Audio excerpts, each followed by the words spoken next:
Rocksteady and Sweet Baby Inc.'s Suicide Squad Kill the Justice League has been the most hilarious failure of 2024 so far, and it doesn't look like it's going to get any better for this team because now we have Forbes coming out shilling for the game, saying it's actually time to buy it because we were all a little too harsh, even though it doesn't look like anybody's buying it off the Steam sale.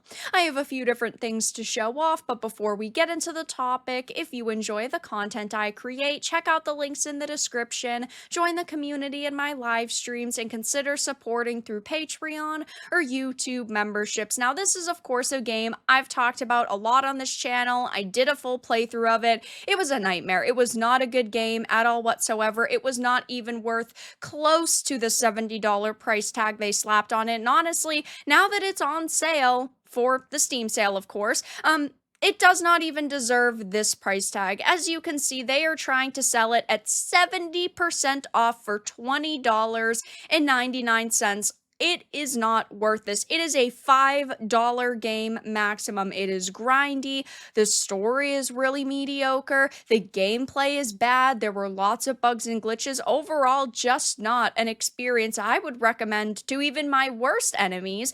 But of course, we now have the media trying to say it may be time to actually give this game a chance. Maybe we were too hard on it. This is, of course, by Paul Tassi, massive social justice warrior who tries to shill for all of the games like this. Many projects like The Acolyte, for example, Suicide Squad Kill the Justice League, somebody who, of course, just cannot accept the fact that their brand of activism isn't what is selling. It says, though, well, it's been a long time since I've written about KTJL, mainly because I uninstalled the game to make room on my hard drive after I couldn't log in for Season 1, Episode 2's launch, but I also realized I just don't have the time to devote to any sort of grind there anymore. So right off the bat, admitting that he uninstalled the game, and instead of saying, I just didn't want to play it, he simply says, oh, I don't have the time. But then he goes on to say, but I'm back with some positivity. I think at this point, I might actually be able to recommend that you buy KTJL.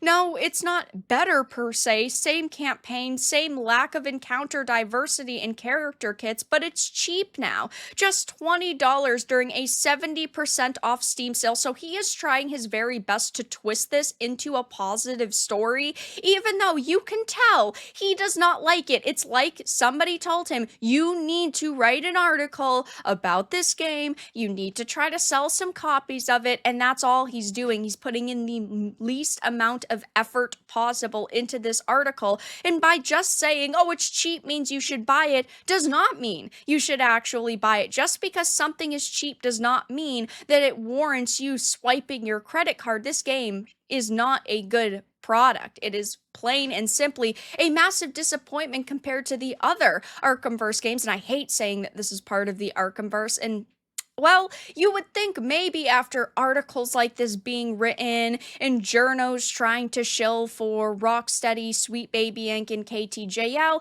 that it might have garnered some sales on top of the massive Steam sale that's going on. Again, 70% off is a hefty discount, but that has not actually happened because, as you can see over on the Steam charts, there are still only 428 people playing, and the recently highest amount of players that were actually in the game was just a few days ago, but we're only talking about 600 players at a time, and the all-time peak is still 13,459, and this number has not been good ever for them regarding this game. This title has never really brought in a lot of players, and while we do not know console numbers, one would assume they're not massively different from the Steam chart numbers, just because, I mean, again, 428 people playing, an all-time peak of 13,000 is abysmal for a game that cost over $120 million to make.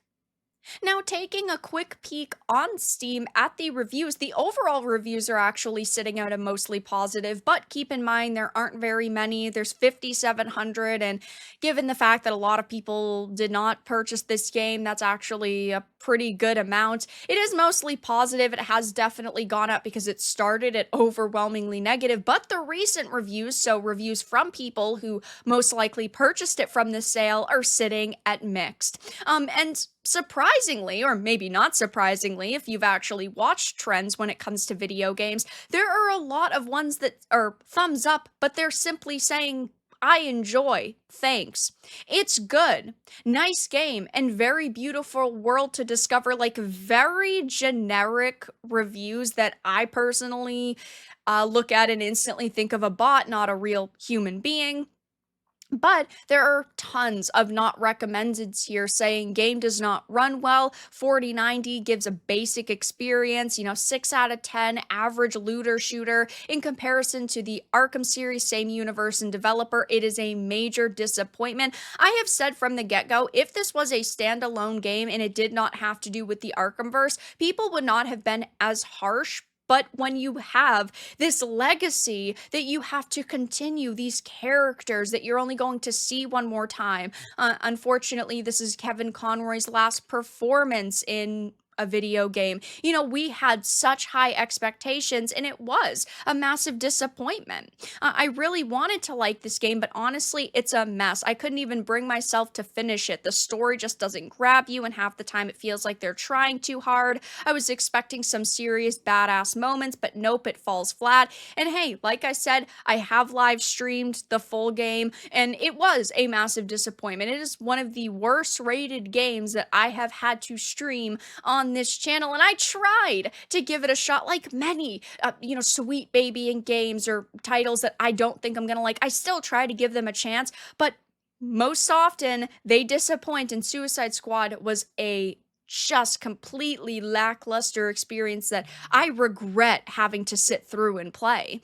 People are saying things like, there's one good character, but one good character can't save an entire game. The gameplay feels repetitive. The missions quickly become a chore. It's like they forgot what makes a game fun. Yeah, I mean, there are so many parts of this where it feels like they didn't try hard enough and they just wanted to pump out a product. But you would think with the level of fan dedication they had and also the amount of money they had to put on this project, they would have tried a little bit harder, but they really didn't.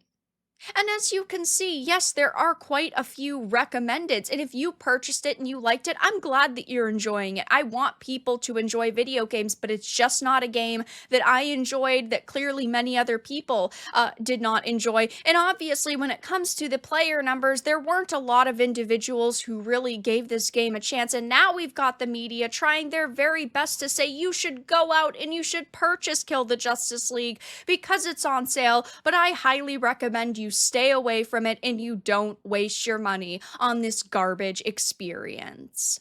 But that's all that I really had to discuss in this video. Let everyone know your thoughts in the comments below. If you enjoyed this, give it a like, and if you didn't, give it a dislike. I appreciate your support either way, but I will talk to you all again in the next video really soon.